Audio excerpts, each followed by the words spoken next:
Hello everyone. Welcome to the day 8 of Core Java. So today we will be studying about our next pillar of OOPS in Java, that is polymorphism. So what does polymorphism means?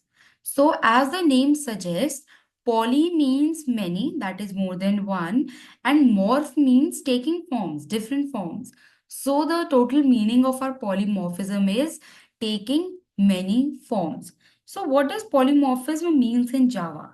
It is a fundamental concept in object-oriented programming that allows methods to perform differently based on the object that invokes them. So it allows objects to be treated as instances of their parent class. It is helpful in achieving flexibility and reusability in code.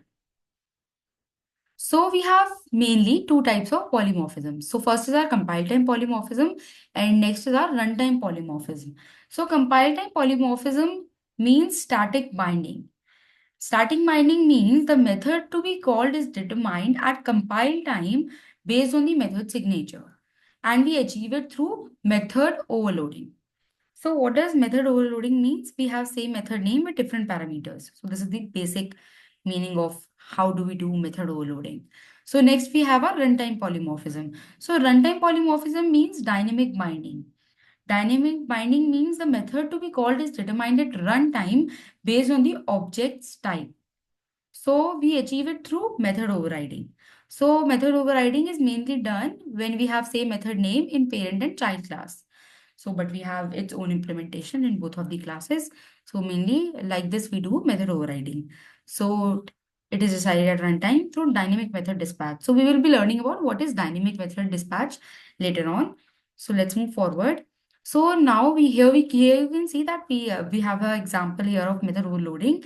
So here we have a class method math util, and here we have two methods. First is add and second is also add. But in first we have the data type of our method as int, and in next method we have the data type of our method to be double. So this is the return type mainly. The return type is int, and in second method the return type is double. So the key points here are this. We have different method signatures. So the method is same. It is doing the same work, but we only have the different return types. So this is the example. This is a simple example of method overloading. So now let's see a practical example of method overloading. So today we'll be going to study polymorphism. So first we are going to study method overloading. So what is method overloading? So in method overloading, okay, we have already created let's create a different class. Okay.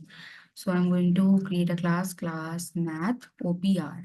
So we are going to perform some mathematical operations. So I'm creating a class with the name math op. So now let's create two methods. So first I will be creating an add method, which is taking on two parameters, and it will just be going to return me the sum of the two values. So now let's create a different method. I am just changing its return type and I am changing it to double. So now let's pass two parameters here also. Oh, I have misspelled. Okay, so here it is at double A and double B, and it is also just returning me the addition of both of the values. So now we have public string at, and we are just going to. So I have now created three methods. So first int, the method is same. First return type is int, second is double, and third I am creating the return type as string. So now what I'm going to do, I will be going to my main class. This is my main class, and I am just going to create an object of my class. So let's create it as m. And now this is the way of creating an object of a class as we know. Now I'm just going to print the values. Okay, so first I'm going to call my first function, that is m dot add, and I'm here going to pass two integer values. So this is my first function call. Now I'm going to call my next function. Okay, let's pass 3.0 and 6.0. Then I'm going to call my third function. That will be hello. Okay. And I'm going to pass the two values here, hello and world here. Okay. I have not called here function. Okay. I'm going to call this. Leave it and add a bracket here also. So now I have created my three functions and I have called them by creating an object of my Mathopia class. Now let's run our program and see the output.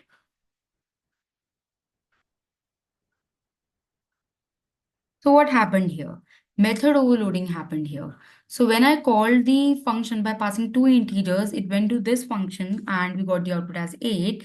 And when I passed two double values here, it automatically called my second function, that is double add, and it gave me the output 9.0. And when I called my function by passing on two string values, it went to this function and it gave me the value hello world. So this is how method overloading works. So we have the function with the same name, but we used it for different types of values. So now let's move forward. Okay. So now let's move to method overriding. So what is method overriding? So in method overriding, we make the same function in our parent class and our child class. So what does child class do? Child class overrides the method of its parent class. So here we have a class animal, which has a function void sound and it is printing animal sound. And then we have a dog class, which is extending our animal class. In our dog class, we are printing bark in our, so the dog class overrided the function of the animal class. That was the sound function. And in dog class, it overrided the same sound function, but it provided its own implementation, that is bark sound. So what are the key points here? Child class method overrides the parent class method and the method to be executed is determined at runtime. So now let's see how it is determined at runtime by seeing a practical example of our method overriding. So this was an example of method overloading. So now let's remove this class math operation from here as we are going to create a different class for our overriding one. So now let's take an example of class animal only. So I'm going to create a class animal and I'm just going to create a function sound here. So I have created a sound function here, and what is this sound function will be doing? It is just printing animal speaks. So now I'm going to create a class dog, which is going to extend our animal class, and it is extending our animal class, so it will also be extending my overriding my function sound. So now it is overriding my function sound. What it is giving me, add at the rate overriding notation, because what this class is doing, this class is overriding the function.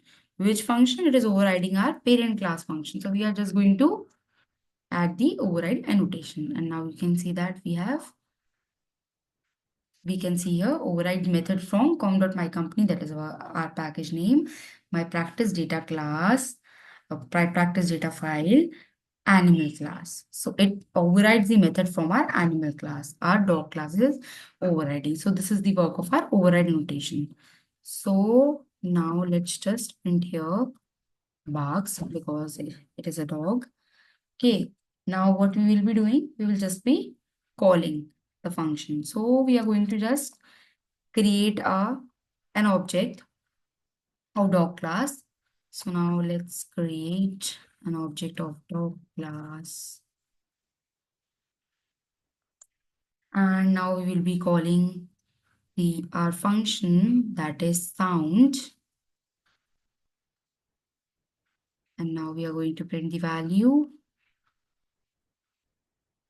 So here we can see that we got the output as barks. So this is a very simple implementation of how does overriding works. So we overrided the method of the parent class and then we called the function and we got the output from our child class. So now let's move forward. So this is dynamic method dispatch. So this is a very important concept, and so What does it mean? It means that how Java determines which method to call.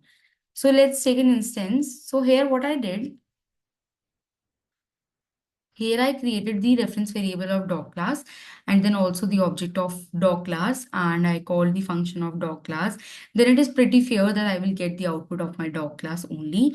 So now let's do one more thing. So now let's create an object, animal C. So this is the reference variable of class animal. And now what I'm going to do, I'm going to create an object of my dog class. So now let's see which function will be called now.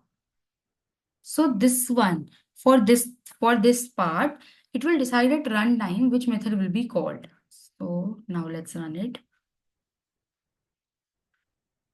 So what happened here? We created the reference variable of our parent class, and then we created the object of our child class. And when we called the function, it called me the function of my child class. So this is dynamic method dispatch.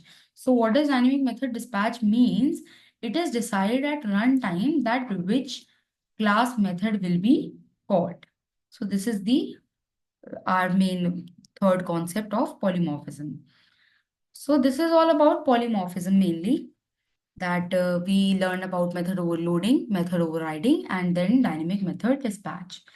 So it is so dynamic method dispatch allows the call to an overridden method to be resolved at runtime rather than at compile time. So how does it happen? So it is a key feature of Java's runtime polymorphism, enabling the JVM to determine which method implementation to invoke based on the actual object type rather than the reference type. So what happened here? It saw the object type and the object type was dog, and so it called me the function of my child class. That was object type. So thank you everyone for watching.